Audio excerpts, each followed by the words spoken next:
আজকে তিথি রামিসার জন্য দুধ চা বানাচ্ছে। ভিডিও করতেছি এই জন্য যে রামিসা কখনো তিথির কিছু খেয়ে ভালো বলে না, তাই না তিথি? হ্যাঁ।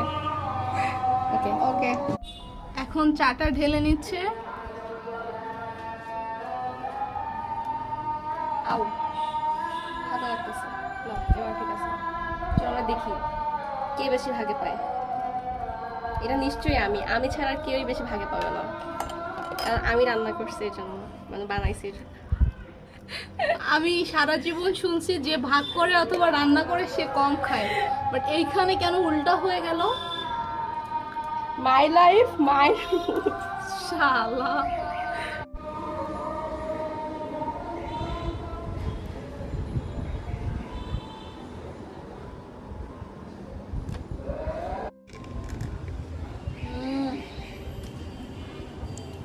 একটা চাওয়া হয়েছে দেখি। তুমি কি ওভার রিঅ্যাক্ট করতেছো?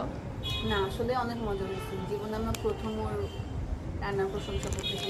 এর আগে করছিলাম না না, জীবনেও না। করছিলাম তো ওই যে খিচুড়ির প্রশংসা করছিল। হ্যাঁ ই বানাইছিলাম ওর জন্য, যে গার্লিক রাইস, যেটা ও আচ্ছা, গার্লিক রাইসের। খিচুড়িও খাওয়াইছিলাম। জাস্ট চা মজা না? প্রশংসা করছি, খিচুড়িরও প্রশংসা করছি। দুধ চাটা আগে খাওয়াই নাই বানায়া, না একবার কফি খাইছিলাম। না না না, দুধ চাটা একটা খাওয়াইছিলাম, তখন আমি তোমার কাছে একটা বলে দিয়েছিলাম ভালো হয়েছে, আমার তো হ্যাঁ ভালো হয়েছে বলে নিয়েছিল। আচ্ছা এটা আমি নিজে বলছি। আচ্ছা, থ্যাংক ইউ বলো তিথি।